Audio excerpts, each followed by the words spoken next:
ఓం నమః శివాయ. ఓం నమో నారాయణాయ.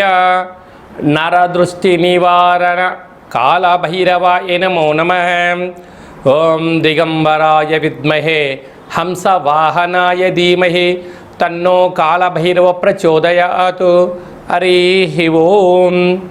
మా ఛానల్కి స్వాగతం. చూస్తున్న వీక్షకులకు ప్రేక్షకులకు ప్రియ కాళభైరవ భగవద్బంధులకి స్వాగతం పలుకుతూ మమ్మల్ని ఎంతగానో ఆదరిస్తూ ఉండబడినటువంటి ప్రియ సోదర సోదరీమణులకు, జ్యోతిష్య అభిమానులకు, సనాతన ధర్మ సంరక్షకులు అందరికీ కూడా దక్షిణాయన ప్రారంభ శుభాకాంక్షలు. దక్షిణాయనం అనగానే సకల దేవతల యొక్క ఆరాధన, సత్ప్రవర్తన, జీవన విధానంలో మనం ఏదైతే అనుకుంటామో దేవతారాధన చేయడం వలన అనంతమైన శక్తి కలిగి విద్యలో, వృత్తులో, ఉద్యోగాల్లో, వ్యాపారాల్లో అనంతమైన విజయం సాధించడం కోసము చాలా ముఖ్యమైన సమయంగా భావించగలగాలి. మనకు 16/6వ నెల 2026 నుండి 30వ తారీఖు 6వ నెల 2026 వరకు పుట్టినటువంటి వారందరికీ కూడా ముందస్తుగా జన్మదిన శుభాకాంక్షలు. గతంలో వివాహం చేసుకున్న వారికి వివాహ వార్షికోత్సవ శుభాకాంక్షలు.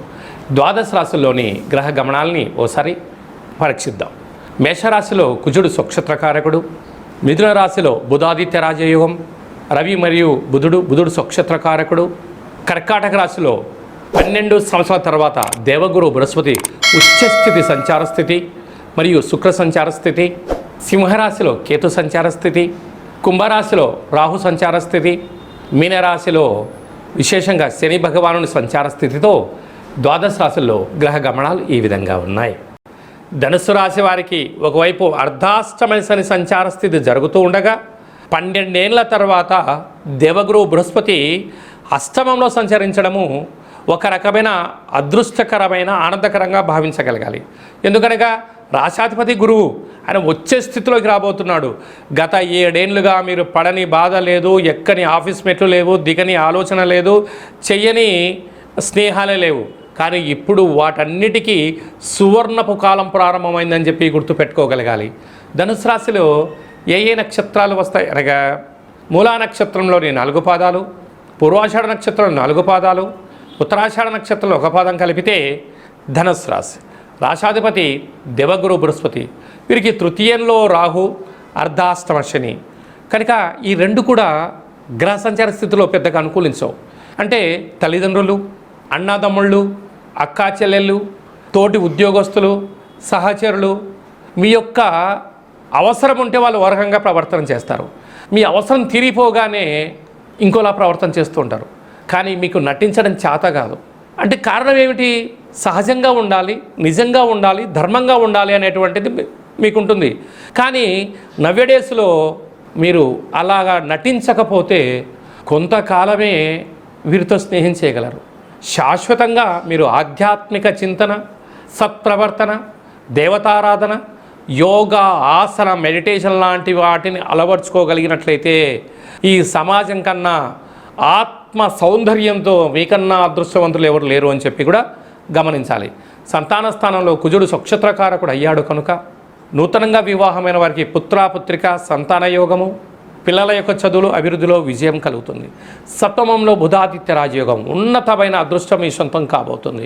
12 ఏళ్ల తర్వాత గురువు అష్టమంలో దోషమైనను ఉచ్చస్థితిలో ఉండడం వలన శ్రీ మేధా దక్షిణామూర్తి స్వామి యొక్క స్మరణ, దత్తాత్రేయ స్వామి వారి యొక్క గురుచరిత్ర పారాయణం వినడం వలన ప్రతి గురువారం పూట ఈ విశేషమైన శనగపిడిలో దీపాన్ని పెట్టి కాళభైరవాష్టకాన్ని చదివి దీన్ని దానం చేయగలిగినట్లయితే మీ యొక్క అదృష్టానికి, ఆనందానికి అవధులు లేకుండా అనంతమైన 16వ తారీఖున మనకు నిజ జ్యేష్ఠ మాస ప్రారంభమవుతుంది. సకల శుభ కార్యక్రమాలకు అంటే గృహప్రవేశాలకు కానీ, ఇల్లు మారడం కోసం కానీ, కొత్త వాహనాల క్రయ విక్రయాలకు ఇది చాలా మంచి సమయంగా భావించగలగాలి. అలాగనే మనకు 22వ తారీఖు నుంచి దక్షిణాయన పుణ్యకాల ప్రారంభము. మనకు 22వ తారీఖున కాళాష్టమి, కాళభైరవ స్వామి స్మరణ ధ్యానం వలన సకల అష్ట కష్టాలు కూడా సంపూర్ణంగా తొలగిపోతాయి. 27వ తారీఖున శనివారం రోజు శని త్రయోదశి, శని భగవాన్ యొక్క స్మరణ ధ్యానం వలన అఖండమైనటువంటి అష్ట కష్టాలన్నీ తొలగిపోయి అష్టైశ్వర్యాలతో భోగభాగ్యాలతో ఏకచక్రే మహాభోగి యోగతత్వము కలుగుతుందని చెప్పి కూడా గమనించాలి. మనకు 29వ తారీఖున జ్యేష్ఠమాస శుక్లపక్ష పూర్ణిమ, జ్యేష్ఠ పూర్ణిమ సందర్భంగా వెంకటేశ్వర స్వామి యొక్క దర్శనం, సకల దేవత దర్శనం వల్ల సకల ఐశ్వర్యం కలుగుతుంది అని చెప్పి గమనించాలి. అలాగే మీ వ్యక్తిగత జాతకం తెలుసుకోవాలనుకుంటున్నారా? మీ యొక్క పేరు, పుట్టినటువంటి తేదీ, నెల, సంవత్సరం, పుట్టిన సమయం రాసి వాట్సాప్లో మీరు పంపించగలిగినట్లయితే 100 సంవత్సరాల జాతకాన్ని రాసి పంపించి మీరు పుట్టినప్పుడు గ్రహ గమనాలు ఎలా ఉన్నాయి, ప్రస్తుతం ఎలా ఉంటున్నాయి, భవిష్యత్తులో ఎలా ఉండబోతున్నాయో సవివరంగా సంపూర్ణంగా తెలియజేయడం జరుగుతుందని చెప్పి గమనించాలి. డేటా బర్త్లో లేనటువంటి వారు పేరు యొక్క మొదటి అక్షరాన్ని అనుసరిస్తూ రాశిని తెలియచేస్తూ గవళ ద్వారా అనగా రమణ శాస్త్రం ద్వారా కాళభైరవ ఉపాసన చేత భూత భవిష్యత్ వర్తమానాన్ని తెలియజేయడం జరుగుతుందని చెప్పి గమనించాలి. ఈ కింది నెంబర్ని అపాయింట్మెంట్ తీసుకొని సంప్రదించగలరు. అందరికీ ఈ దక్షిణాయన పుణ్యకాలంలో అఖండ ఆయురారోగ్యాల చేత సకల అష్టకష్టాలకు స్వస్తి పలికి అత్యున్నతమైనటువంటి జీవన ప్రయాణ గమనాలలో విజయాన్ని సాధించాలని మనసారా కాళభైరవ స్వామివారిని వేడుకుందాం. ఆశీర్వచనం. శతమానం భవతు శతాయు పురుష సతేంద్రియ ఆయుష్యేవేంద్రియే ప్రతిష్టతి. ధనం ధాన్యం బహుపుత్రలాభం శత సంవత్సరం దీర్ఘమాయు. సర్వే జనా సుఖినో భవంతు. లోకా సమస్తా సుఖినో భవంతు. సర్వం కాళభైరవ దేవతార్పణమస్తు. హరి ఓం. ఈ వీడియో మీకు నచ్చినట్టయితే ఈ యొక్క వీడియోను లైక్ చేయండి, షేర్ చేయండి, మా ఛానల్ని సబ్స్క్రైబ్ చేయండి. ఆధ్యాత్మికమైనటువంటి భక్తి సమాచారం కోసం అందరికన్నా ముందుగా మీరు తెలుసుకోవాలి, వినాలి అనుకుంటున్నట్టయితే గంట సింబల్ ప్రెస్ చేసి ఆల్ బటన్ కూడా ప్రెస్ చేయండి. ఈ భక్తి సమాచారాన్ని భగవద్బంధులకు, మిత్రులకు, స్నేహితులకు చేరవేసి హిందూ ధర్మాన్ని కాపాడండి.